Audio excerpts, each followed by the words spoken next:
Hello everyone, आज है 14 जुलाई और हम आर्टिकल डिस्कस करेंगे द एडिटोरियल। तो आज हमारे पास 3 आर्टिकल हैं डिस्कस करने के लिए। तो सबसे पहला आर्टिकल है गूगल इन्वेस्टमेंट। तो mains GS paper 3 economic development से आर्टिकल को आप रिलेट कर सकते हैं। तो हाल ही गूगल ने ये अनाउंसमेंट किया है कि $10 बिलियन अगले 5 से 7 साल तक, next 5 to 7 years, $10 billion investment करना चाहेगा भारत में। तो इनका वजह क्या है? भारत अभी ही गूगल ने ये इन्वेस्टमेंट करने की अनाउंसमेंट क्यों की है? तो हम जानते हैं कि कई सारे चाइनीज़ ऐप जो है बंद हुए भारत में, और ये बंद होने के वजह से एक इंटरनेट गैप है, और इस इंटरनेट गैप का फ़ायदा उठाना चाहता है गूगल, जो कि अनाउंसमेंट की है $10 बिलियन भारत में ये इन्वेस्ट करना चाहता है। तो ये गैप है। तो where Google plan to invest, plan क्या है गूगल का? देखिए, प्लान ये है कि enabling affordable access to internet information for every Indian in their own language. तो एक्सेस ऑफ बाय इंटरनेट का हर एक बंदे के द्वारा इंफॉर्मेशन अपने लैंग्वेज में प्राप्त कर पाए। Building new product, service, segment, consumer tech, education, health, agriculture, ये सब फील्ड में गूगल जो है एम्पावर करना चाहता है। Business specially small medium ones transform digitally transform करना चाहता है हर तरह के बिजनेस को। Leveraging technology, artificial intelligence, digital literacy, outbreak prediction and the support for rural economy. तो ये गूगल का प्लान है। This investment will be the made through a mix of equity investment, partnership, operation, infrastructure, ecosystem investment. तो ये investment होगा खासतौर से partnership की तरह, operation, infrastructure, ecosystem investment. These include Google existing projects such as Internet Sathi for spreading awareness of the Internet in rural village and an artificial intelligence based flood forecasting system etc. तो Google का हर तरह से देखिए उद्देश्य ये होगा कि जितने अर्बन से लेकर के रूरल तक हर तरह से इंटरनेट से डिजिटाइजेशन करना, और फिर लोगों को हर तरह के, चाहे वो बिजनेसमैन हो, एंटरप्रेनर्स हो, हेल्थ सेक्टर, हर तरह से लोगों को जो है एक इकोसिस्टम, इन्वेस्टमेंट इकोसिस्टम बनाने की कोशिश की जाएगी। और ख़ास तौर से जिस तरीके से साथी, इंटरनेट साथी, ये अवेयरनेस फैलाने का ये प्रोग्राम था, ख़ास तौर से रूरल विलेज इलाके में आर्टिफिशियल इंटेलिजेंस माध्यम से फूड फोरकास्टिंग सिस्टम, फ्लड जैसे कि आ जाती है, इसके बारे में डिटेल्स वगैरह जो है अपग्रेड करना, फोरकास्टिंग सिस्टम, ये सब चीज़ें जो है गूगल का ये प्लान है कि ये सब चीज़ों को आगे चल कर के वो इसको ठीक करना चाहता है, और पीपुल्स को जो है ये सब इंटरनेट के माध्यम से इसमें आगे आना चाहता है। How curb on Chinese companies impact. तो चाइनीज़ कंपनी का इम्पैक्ट क्या है? तो देखिए, चाइनीज़ कंपनी पूरी तरीके से जो है रेस्ट्रिक्शन है हमारे देश में, और opportunities for tech major like Google. तो अवसर है जैसे कि ऐसे गूगल जैसे, फेसबुक जैसे, अमेजोन जैसे कंपनियों के लिए कि वो भारत में जो है इंटरनेट सेक्टर में अपना इन्वेस्टमेंट बढ़ा सकते हैं। हर फील्ड में यहाँ पर अपॉर्चुनिटीज़ है, ठीक है। जैसे कि बिग टेक्नोलॉजी कंपनी के लिए अपॉर्चुनिटीज़ है, फेसबुक हो, नेटफ्लिक्स हो, ट्विटर हो, तो इनके लिए अपॉर्चुनिटीज़ है भारत में, क्योंकि ये जो है चाइना में प्रोवाइडेड है। चाइना में इनको कह लें कि प्रोवाइडेड है, मतलब समझ रहे ना, चाइना में पाबंदी है इन कंपनियों को, गूगल, फेसबुक, नेटफ्लिक्स, ट्विटर वगैरह, क्योंकि चाइना जो है ख़ुद का ये सब जो है सिस्टम बना चुका है। समझ रहे बात? चाइना के पास खुद का अल्टरनेटिव है, गूगल के जैसा अल्टरनेटिव चाइना के पास है, फेसबुक का अल्टरनेटिव, नेटफ्लिक्स, ट्विटर, चूँकि चाइना जो है बहुत ही डेवलप्ड कर चुका है, लेकिन अभी भी चाइना जो है ख़ुद को डेवलपिंग कंट्री में रखता है। तो ये बातें की जा रही है, इसलिए चाइना जो है हम बैन नहीं कर सकते, क्योंकि हमारे पास सिचुएशन, हमारी टेक्नोलॉजी इतना अपग्रेड नहीं हुई है। देख रहे ना कि गूगल जैसी कंपनी जैसा कि उनको मौका मिला है कि चाइनीज़ ऐप अभी बंद हुई है, तो उनके लिए गैप, इंटरनेट गैप को फुलफ़िल करने के लिए $10 बिलियन का उन्होंने इन्वेस्टमेंट अनाउंसमेंट कर दिया। समझ रहे बात? तो बिग टेक्नोलॉजी कंपनी, ये तो हमारे, ये बात हम कर चुके हैं, ये हमारे इनकी अपॉर्चुनिटीज़ है भारत में, जो कि चाइना में नहीं है। तो पोटेंशियल है, hurdle of Chinese companies investing in India provide better prospect for American companies to strengthen their position. तो अब अमेरिकन कंपनी के लिए एक पोजीशन अपना इस्टेब्लिश करने के लिए एक अवसर है, मार्केट है, चूँकि भारत दुनिया का दूसरा सबसे बड़ा इंटरनेट मार्केट है, ठीक है। तो ये बात की जा रही है what are the Google top investment in India. तो पहले भी गूगल ने हमारे देश में कहाँ इन्वेस्टमेंट किया है, किस जगह पर इन्वेस्टमेंट किया है। तो Google has invested in various startup, कई सारे स्टार्टअप में गूगल का पहले से इन्वेस्टमेंट है, ठीक है, स्टार्टअप एंड वेंचर, ठीक है, through several of its investment vehicles, जैसे कि Sana ventures, Agastya international foundation. Google का इन्वेस्टमेंट है, बताया जा रहा है हमारे देश में ये सब स्टार्टअप और वेंचर्स में जो है गूगल का इन्वेस्टमेंट पहले से है। Sana ventures, Agastya international foundation, Dunzo, Cuemath, I finance are some of the Indian startup where the Google has invested, ठीक है।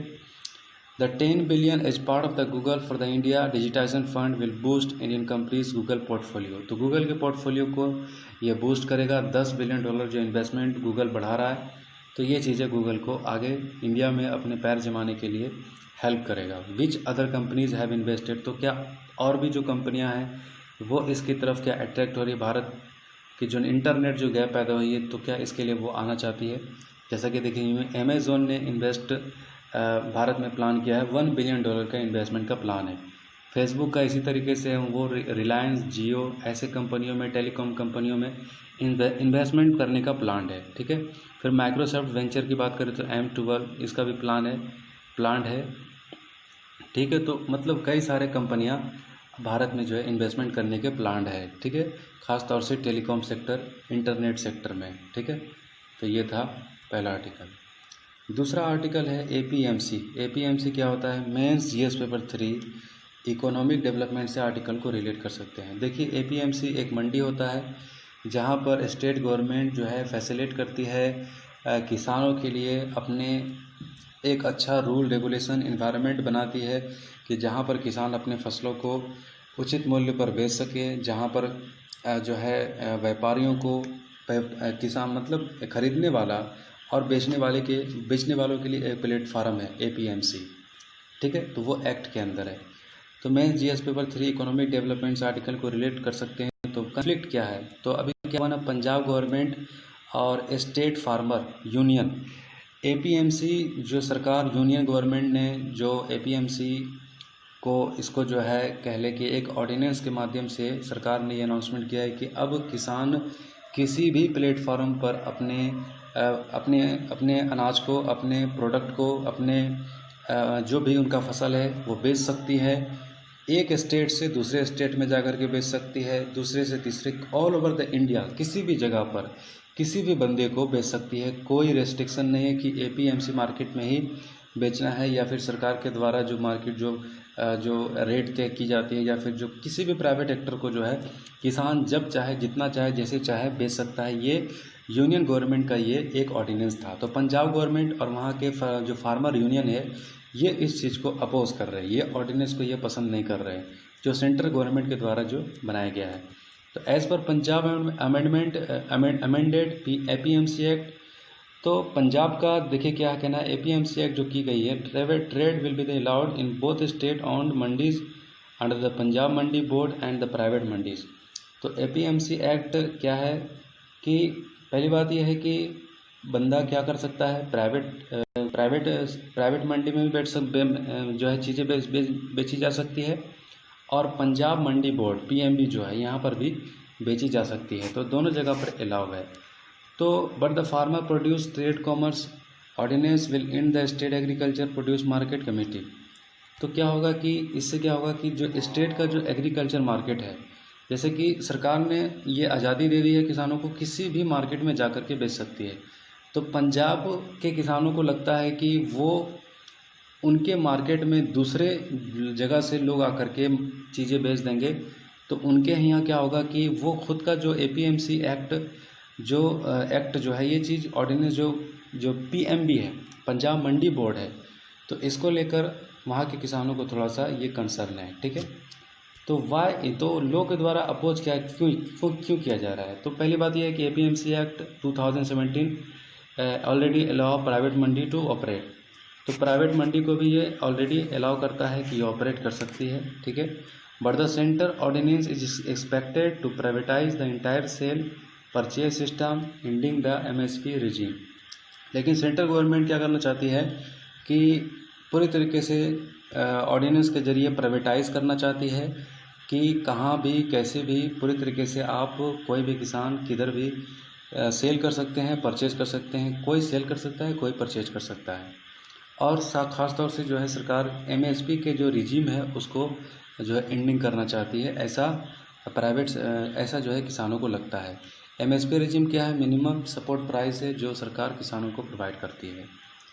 तो where the major different arises, तो अंतर क्या है जो देखने को मिल रहा है? As per the state act, जैसा कि स्टेट एक्ट है, only a licence holder from the government after meeting the provision laid under the APMC act can do trade. तो जैसे कि स्टेट का जो कानून है उसके तहत क्या है कि एपीएमसी के तहत वही बंदा ट्रेड कर सकता है, वही किसान ट्रेड कर सकता है जो गवर्नमेंट के द्वारा लाइसेंस होल्डर हो। ठीक है, गवर्नमेंट का लाइसेंस होल्डर हो, स्टेट गवर्नमेंट का, वही एपीएमसी एक्ट के तहत जो है अंडर वो ये चीज़ जो है ट्रेड कर सकता है। It in the centre ordinance no licence from the that state government are required any pen. तो आप जो सेंट्रल गवर्नमेंट का जो ऑर्डिनेंस है इसके जरिए क्या है कि इसके लिए कोई स्टेट गवर्नमेंट का लाइसेंस नहीं चाहिए, सिर्फ और सिर्फ पैन कार्ड चाहिए जिससे कि आप जो है वो ख़रीदने और बेचने के लिए बिल्कुल कोई रिस्ट्रिक्शन नहीं है। तो card holder can do trade. तो स्टेट गवर्नमेंट का ये था कि जो स्टेट गवर्नमेंट का लाइसेंस कार्ड होल्डर होगा वही ट्रेड कर पाएंगे एपीएमसी एक्ट के तहत। As per the state amendment act amendment APMC Act, trade will be allowed in the both the mandis, state owned mandis under the Punjab Mandi board. तो APMC act के तहत state government के owned जो मंडी है जैसे कि पंजाब मंडी बोर्ड, ये state government के अंदर में ये मंडी है। ठीक है, पंजाब मंडी बोर्ड, और एक है प्राइवेट मंडी अलाउड। ये दोनों ये अलाउ करता है, कोई प्रॉब्लम नहीं है। In the private mandis trade is allowed in the notified yard by the government and the farmer can sell their production private for PMB मंडी पर their best। लेकिन सवाल ये है कि एक दायरा है, मतलब जो सरकार जो स्टेट गवर्नमेंट का जो इसके अंदर जो है एपीएमसी है, इसके अंदर ये दायरा है। एपीएमसी के तहत एक स्थान से मतलब दूसरे स्थान पर जा कर के किसान जो है उसको नहीं परचेज कर सकती है, नहीं जो सेल कर सकती है। ठीक है, और ना कोई परचेज कर सकता है। ये एक मंडी में ही सेल परचेज होगा, वो होगा पीएमबी, यानी कि मतलब वो तो पंजाब का है, बाकी और राज्य का अलग होगा। द पीएमबी चार्ज ए फ़ी, और पीएमबी जो होता है ना, ये मंडी बोर्ड जो होता है ये एक फ़ी चार्ज करती है। ठीक है, मंडी एपीएमसी मंडी को डेवलप करने के लिए, मतलब रूरल एरिया के मतलब उस प्लेटफार्म को और ज़्यादा डेवलप करने के लिए वो फ़ी और सेस भी जो है चार्ज करती है। तो under the centre ordinance neither the state on not the private mandis are needed. तो सेंट्रल गवर्नमेंट के अंडर जो ऑर्डिनेंस है इसमें कुछ नहीं होगा, कोई सेस कोई चार्ज कुछ नहीं होगा। Trade can be done any place, कहीं पर भी डन किया जा सकता है ट्रेड फार्मर के द्वारा, डोर स्टेप, उनके दरवाजे पर ही ट्रेडर कहीं पर भी जाकर के किसी भी जगह किसी भी वक्त में जाकर के खरीद सकता है। Farmer can sell their product anywhere in the country. Farmer जो ऑर्डिनेंस जो सेंट्रल गवर्नमेंट के द्वारा लाया गया है कि फार्मर आज़ाद है, कहीं भी किसी भी जगह पर अपने फसल को वो बेच सकता है। तो इससे क्या स्टेट गवर्नमेंट के ऊपर क्या इम्पैक्ट डालता है ये लेजिस्लेशन एपीएमसी एक्ट जो रिमूवल किया गया है सरकार के द्वारा? तो देखिए, पहली बात यह है कि apart from the mandis under the PMB state legislation provide for owning a mandis by the private player. This mandis can only fruit vegetables flower would and live stock. तो देखिए, इसको क्या था ना कि स्टेट गवर्नमेंट इसको रेगुलेट करती थी। स्टेट गवर्नमेंट कई तरह से रेगुलेट करती थी और जो है इनको अपने तरीके से करती थी। But the government will have a full control. तो कंट्रोल हुआ करता था, रेगुलेट करती थी। The owner of this private yard and the relative can not engaging in trading activities and they can work operator of this Mandi. Private player को तो permission था, लेकिन इस तरह नहीं था कि वो जो है गवर्नमेंट के उसूल जो कुछ भी जो उन्होंने स्टेट गवर्नमेंट जो जिस तरीके से अपना रूल रेगुलेशन था उनको वो नहीं कर सकती। वो सिर्फ ऑपरेट कर सकती थी, ट्रेडिंग एक्टिविटीज़ को ऑपरेट कर सकती थी। प्राइवेट प्लेयर को उतना ज़्यादा यार्ड नहीं था जितना कि जो है एपीएमसी यानी कि कह लें पीएमबी को जितना यार्ड था, जितना उनको दिया जाएगा। यार्ड मतलब समझ रहे ना, उनके लिए जितना रूम था उतना प्राइवेट प्लेयर के लिए रूम नहीं था। ठीक है, ये बात है। Taxes and other duties decided by the government will be the levied on the sale and the purchase of their farmer produce. तो ये डिसाइड किया जाता था स्टेट गवर्नमेंट के द्वारा कि उनका ड्यूटीज़, उनका सेल, उनका परचेज, उनके प्रोड्यूस के हिसाब से कि कितना उसका प्रोडक्शन है। But the centre ordinance has no such provision, state can take place anywhere without being charge any fee by the state government. लेकिन सेंट्रल गवर्नमेंट का ऑर्डिनेंस के द्वारा जो फ़ी चार्ज जो स्टेट गवर्नमेंट के द्वारा की जाती है वो कोई फ़ी चार्ज नहीं की जाएगी और वो बिल्कुल इससे परे हैं। The state had also provided for setting of the kisan mandis and special mandis where farmer can sell their produce directly to the consumer. लेकिन देखिए क्या है ना कि स्टेट क्या करती है कि ये सेटिंग करती है किसान मंडी, स्पेशल मंडी, where farmer can sell their produce directly to the consumer, जहाँ पर किसान डायरेक्टली कंज्यूमर को, ग्राहक को अपना सामान बेच सकती है। ये स्टेट गवर्नमेंट ये प्रोवाइड करती है, ठीक है। लेकिन but there is a provision for setting up any such mandi as per, लेकिन जो सरकार ऑर्डिनेंस जो लेकर के आई है केंद्र सरकार, तो इसमें क्या होगा कि सरकार कोई स्पेशल मंडी जो है ऑर्गेनाइज नहीं कराएगी। ये मतलब कह ले किसान के ऊपर होगा कि वो जहाँ चाहे जिस जगह चाहे जाकर के फसल बेच दे, अपना प्रोडक्ट बेच दे, और एक खरीदार के लिए जहाँ जाए जिस जगह से चाहे जाकर के खरीद ले। तो जो स्टेट गवर्नमेंट जो मंडी प्रोवाइड कर रही थी, स्पेशल मंडी, किसान मंडी, तो ये सब चीज़ें जो है नहीं होगी। तो ये सब नुकसान की जा रही है कि वह which way will it effect the farmer, तो क्या ये फार्मर को भी इफेक्ट करेगा, क्या फार्मर के लिए भी नुकसान है। तो देखिए as per the state act के हिसाब से there is a provision for setting up price establishation. तो स्टेट के हिसाब से देखिए प्राइस को एस्टेबलाइज किया जाता था, ठीक है। फंड फैसिलेट की जाती थी, यानी कि सेस और सरचार्ज लेकर के, सेस और टैक्सेस वगैरह जो लगाया जाता था जो एपीएमसी को रेगुलेट करने के लिए। तो high flexing of the crop prices, और ये रेगुलेट किया जाता था, यानी कि प्राइसेस को रेगुलेट करना स्टेट गवर्नमेंट ये चीज़ करती थी। तो जैसा कि अभी जो बयान जो ऑर्डिनेंस जो सरकार का है इसमें ऐसा कुछ नहीं है। There is no such provision under the ordinance, ऐसा कुछ नहीं है, ठीक है। The state APMC act says that the cess fee like RDF rural development fund would be the lived on the sale purchase on the notified private market yard. There is no such provision in the ordinance, लेकिन ऐसा कुछ ordinance में नहीं है centre के ordinance में। तो देखिए पेमेंट की बात है, state APMC make the provision that farmer will be paid for selling their product with 48 hour. तो 48 घंटे के अंदर स्टेट एपीएमसी में क्या था कि 48 घंटे के आवर में ये प्रोवाइड करता था कि फार्मर अपना प्रोडक्ट को जो है बेच सकती थी। Failure to pay the farmer on time by trade aid can be the resolved through the market committee of the PMB। और अगर ये फेल हो गई तो इसको रिसॉल्व किया जाता था जो मार्केट कमेटी होती थी PMB की, ठीक है। ये उसको उनके जो सेक्रेटरीट है वो एग्रीकल्चर के, वो इनको इशूज़ को डील करती थी। जो 48 आवर में जो है परचेज, जो APMC में जो फसलें, जो चीज़ें, जो किसान जो वहाँ पर जो मंडी में जो बेचना चाह रहे तो ये फैसिलेट करती थी एज पर द सेंटर। लेकिन सेंट्रल गवर्नमेंट के हिसाब से अब ऐसा कुछ नहीं होगा, ये 3 दिन के अंदर ये चीज़ें होगी।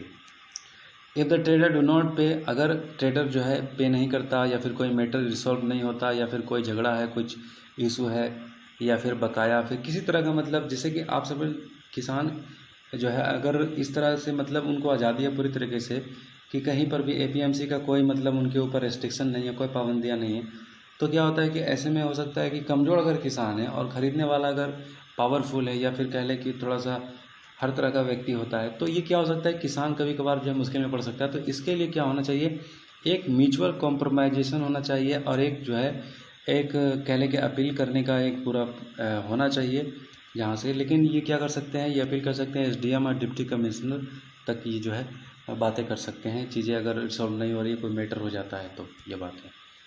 तो ये था दूसरा आर्टिकल। आई होप ये आर्टिकल आपको समझ में आ रहा होगा। तीसरा आर्टिकल है ट्रावनकोर रॉयल फैमिली। तो ये बात की जा रही है कि देखिए GS पेपर 2 कॉन्स्टिट्यूशन से आर्टिकल को आप रिलेट कर सकते हैं। तो ये क्या है ना कि ट्रावनकोर, ये एक रॉयल फैमिली के बारे में ये बात की जा रही है कि इनके जो एक राजा थे, क्या नाम था उनका, सुप्रीम कोर्ट ने कहा कि Travancore royal family is the वुमेन मिनिस्ट्रेंट टू सीबेड manager properties belong Shri Padmanabha. ये जो प्रॉपर्टी है ये एक टेम्पल है केरला का, जो एक रॉयल फैमिली के द्वारा जो है ऑन किया गया, बनाया गया था, ठीक है। तो सुप्रीम कोर्ट ने कहा है कि इनको मैनेज करने का जो है काम, मैनेजर मतलब जो है उनको ये चीज़ें उनके अंदर जो है जो रॉयल फैमिली है उनको इतना तो उनके अंदर की जाएगी कि वो सी बेड होंगे उस खास तौर से उस प्रॉपर्टी के जो ये जो टेम्पल है, ठीक है। This Indian dispute on the whether temple its considerable asset should devolve to the Kerala government following the death of the Travancore ruler Shri Chitra, ठीक है, श्री चित्रा थिरुवल बलवर्मा इन जुलाई 1991। तो ट्रावनकोर के जो रूरल थे श्री चित्रा, ठीक है, इनके डेथ के बाद जुलाई 1991 में ये चीज़ें थी।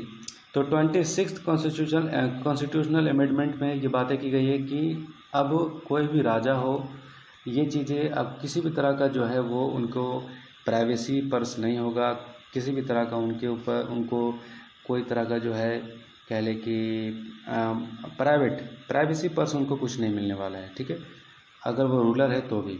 सो by the 26th constitutional amendment the temple properties were to be the taken by the, तो 26th अमेंडमेंट के हिसाब से ये प्रॉपर्टी जो है सरकार जो है अपने अंदर में ले सकती है, स्टेट गवर्नमेंट।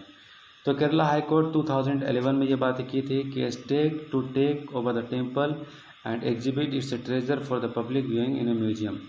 तो 2011 का हाई कोर्ट का ये जजमेंट था, केरला हाई कोर्ट का, कि सरकार इस पब्लिक को ऑन कर सकती है और इसको अपना ट्रेजर में ले सकती है या फिर इसको एक म्यूजियम बना सकती है, ठीक है। तो सी बेड्स क्या है, सी बेड्स ये है कि देखिए उनके फैमिली से कोई चाहे तो इस टेम्पल में कोई एक नॉमिनी हो सकते हैं या फिर उनके मैनेजिंग कुछ हो सकते हैं या फिर कह लें कि उनके लिए एक सी बेड हो सकता है, लेकिन कोई प्राइवेसी पर्स इनके लिए कुछ नहीं होगा, जो ये बात की जा रही है टेम्पल के बारे में, ठीक है। तो ये था पूरा आर्टिकल। आई होप ये आर्टिकल आपको समझ में आया होगा, ठीक है। अगर आपको कहीं पर प्रॉब्लम है तो आप इसको एक एक लाइन फिर से पढ़ लें या फिर वीडियो फिर से देख लें। उम्मीद है आप समझ में आएगा। Thank you.